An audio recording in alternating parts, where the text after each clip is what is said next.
Let's start. Class के अंदर हम बात कर रहे थे कोशिका के कोशिकांगों के बारे में। तो हमने कोशिका के जो सारे कोशिकांग थे, माइटोकॉन्ड्रिया है, ईआर है, तारका है, लाइसोसोम है, वो पिछली क्लासों के अंदर पढ़ लिया गया है। आज अपना नया टॉपिक है जो बायोलॉजी के अंदर सेकंड टॉपिक है रीड में, ये वो है अपना ऊतक। ऊतक को इंग्लिश में क्या बोलेंगे अपन? टिश्यू। ठीक है, तो आज शुरू करते हैं ऊतक के बारे में। ऊतक क्या है, ऊतक कितने प्रकार के होते हैं, पादपों में कौन से ऊतक पाए जाते हैं, जंतुओं के अंदर कौन से ऊतक पाए जाते हैं। ठीक है, ऊतक की खोज किसने की, ऊतक का नाम किसने दिया, ये सब चीज़ों के बारे में आज बात करेंगे। ठीक है, ओके, तो शुरू करते हैं ऊतक। ऊतक को इंग्लिश में क्या बोलेंगे अपन? टिश्यू। इंग्लिश की टर्म बायोलॉजी के अंदर याद रखना जरूरी इसलिए है क्योंकि कई बार डायरेक्ट अपने को हिंदी में लिख देगा टिश्यू। अब यदि हमको पढ़ा होगा तो याद आ जाएगा भाई टिश्यू का मतलब ऊतक होता है और अपना आंसर हो जाएगा। यदि हमें यही पता नहीं ऊतक को इंग्लिश में क्या बोलेंगे तो इसलिए हमें क्वेश्चन ही समझ में नहीं आएगा तो आंसर कैसे कर पाएंगे। इसलिए हमें अंग्रेजी की टर्म भी कहीं कहीं याद रखना जरूरी है। तो ऊतक को इंग्लिश में बोलेंगे टिश्यू। ठीक है, तो ये बिचेट। तो ऊतक को जो सर्वप्रथम नाम है, सर्वप्रथम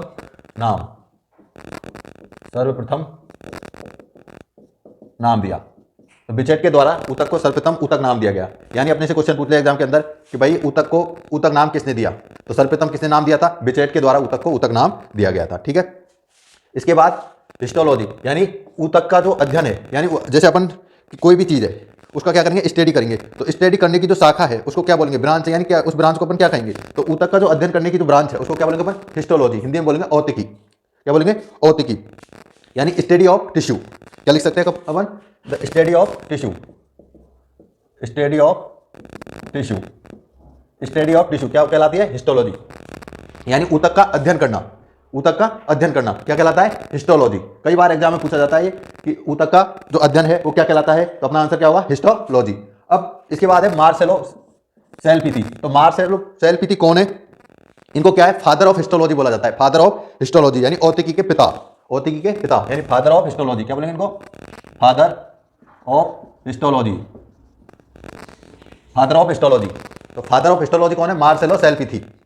मार्सेलो सेल्पीथी को फादर ऑफ हिस्टोलॉजी कहा जाता है। तो ऊतक को सर्वप्रथम ऊतक नाम किसने दिया था? बिचेट ने। किसने नाम दिया था? बिचेट ने। जबकि फादर ऑफ हिस्टोलॉजी कौन है? मार्सेलो सेल्पीथी।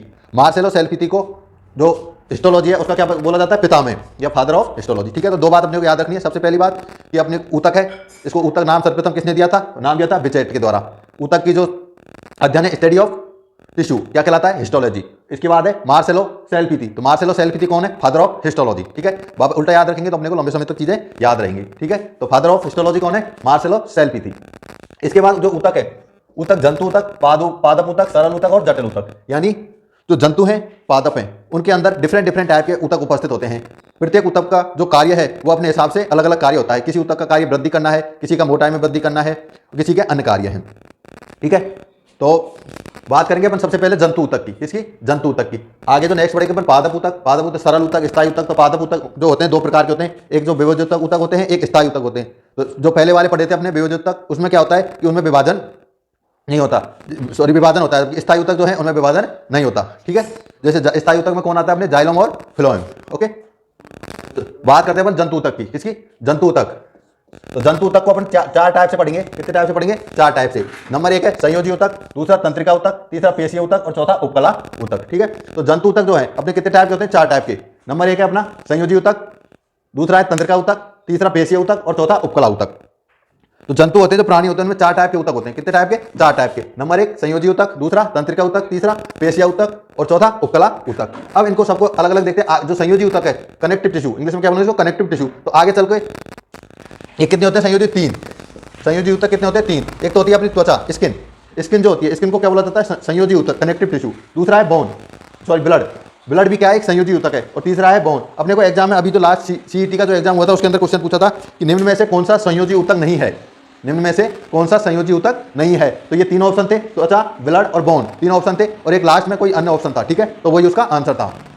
यानी अपने को चीजों को क्वेश्चन के हिसाब से याद रखनी है। भाई संयोजी जो ऊतक है, संयोजी ऊतक कितने अपने? एक त्वचा है, दूसरा ब्लड है और तीसरा अपनी स्किन है, तो सॉरी बोन है। तो पहला त्वचा, ब्लड और बोन, यानी तीन टाइप के अपने, या कह सकते हैं तीन जो संयोजी ह्यूमन बॉडी जो है या जंतु है, जंतु के अंदर तीन प्रकार के संयोजी ऊतक होते हैं। एक तो कौन होता है? अपनी स्किन होती है।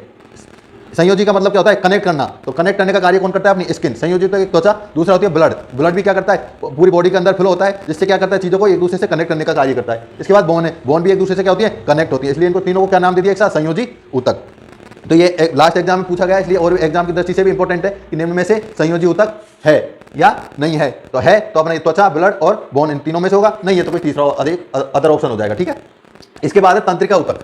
तंत्रिका ऊतक, अब ये जो ऊतक है अपने, इन सब में क्या होता है, विभाजन होता है। इन सब में क्या होता है, विभाजन संभव है। त्वचा, ब्लड, बोन, इन सब में क्या है, विभाजन संभव है। विभाजन का मतलब क्या होता है, ये आगे भी विभाजन कर सकते हैं, 1 से 2, 2 से 3 में चेंज हो सकते हैं, यानी अपनी वृद्धि कर सकते हैं। लेकिन जो तंत्रिका ऊतक है, तंत्रिका ऊतक कहाँ पाया जाता है, अपने ब्रेन के अंदर। जो ह्यूमन ब्रेन होता है या जंतुओं का जो दिमाग होता है, ये अपना माइंड होता है, माइंड के अंदर कौन सा ऊतक पाया जाता है, तंत्रिका ऊतक। अब इसकी एक खास बात क्या है कि ब्रेन के अंदर जो ऊतक होता है, इसमें विभाजन नहीं होता। क्या नहीं होता, विभाजन नहीं होता। जैसे अपना लीवर है, तो लीवर को अपन थोड़ा सा ऐसा काट देते हैं तो वापस से लीवर आ जाता है। जैसे छिपकली की पूंछ है, उसको थोड़ा कट जाती है तो वापस फिर आ जाती है, तो यानी उसमें विभाजन संभव है, इसलिए वो वापस आ गई। लेकिन जो ब्रेन है, ब्रेन तंत्रिका ऊतक जो है, तंत्रिका ऊतक में क्या है, विभाजन नहीं होता। और ये कहाँ पाया जाता है, अपने ब्रेन के अंदर।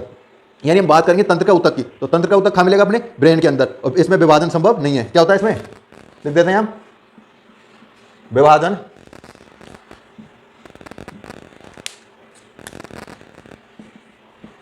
विभाजन नहीं होता,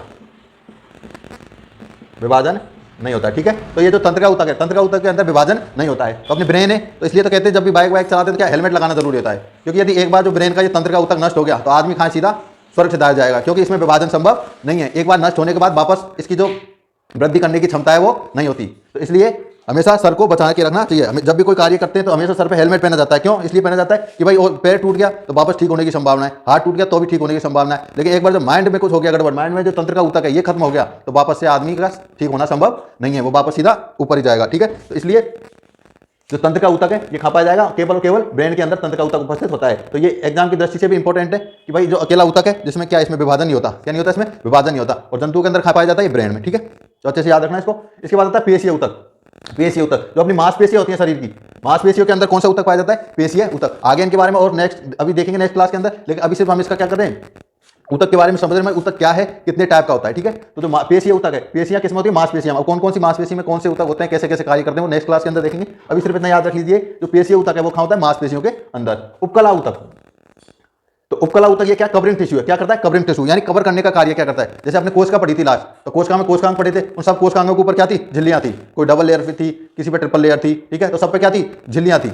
तो वो झिल्ली क्या करती है, कवर करने का कार्य करती है। तो वो कवरिंग जो है, कवरिंग जो पार्ट है, उसमें कौन सा पाया जाता है, उपकला ऊतक। कौन सा ऊतक पाया जाता है, उपकला ऊतक। ठीक है, इसके बाद क्या है, नोट, टिश्यू की उत्पत्ति, कार्य, संरचना एक समान होते हैं, यानी ऊतक एक विशिष्ट कार्य करते हैं। जो टिश्यू है अपना, ऊतक है, उसकी जो उत्पत्ति है, उत्पत्ति, कार्य और संरचना, यानी टिश्यू की जो उत्पत्ति है वो कहाँ, सब सारे जितने भी ऊतक हैं सबकी उत्पत्ति एक ही जगह से होगी। कार्य, सबका कार्य क्या है, समान है। ऊतक का कार्य क्या है, वृद्धि करना, वृद्धि या विकास करना। ठीक है, आदमी को विकास कौन करता है, ऊतक करता है। तो कार्य का और संरचना, इनकी सबकी जो स्ट्रक्चर है वो सबकी स्ट्रक्चर क्या है, एक जैसी होती है। अब जितने भी सारे जंतु ऊतक हैं इन सबकी स्ट्रक्चर कैसी होगी, एक जैसी। यानी हम कह सकते हैं कि ऊतक का जो कार्य है, उत्पत्ति है और संरचना सब में क्या होती है, समान होती है। यानी ऐसा नहीं है कि ये ऊतक अलग है तो इसकी स्ट्रक्चर कुछ अलग होगी, सबका स्ट्रक्चर एक ही है, कार्य एक है सबका। क्या होता है, सबका कार्य वृद्धि करना। ठीक है, तो एक बार वापस देख लेते हैं कि ऊतक है, ऊतक की जो खोज है या सर्वप्रथम नाम दिया था वो किसने दिया था, बिचेट के द्वारा इसका नाम दिया गया था। इसके बाद इसकी जो स्टडी है, स्टडी ऑफ टिश्यू, क्या कहलाता है, हिस्टोलॉजी। और मार्सेलो सेल्फिथी, मार्सेलो सेल्फिथी को इसको क्या बोला जाता है, फादर ऑफ हिस्टोलॉजी, हिस्टोलॉजी का पितामह किसको बोला जाता है, मार्सेलो सेल्फिथी को।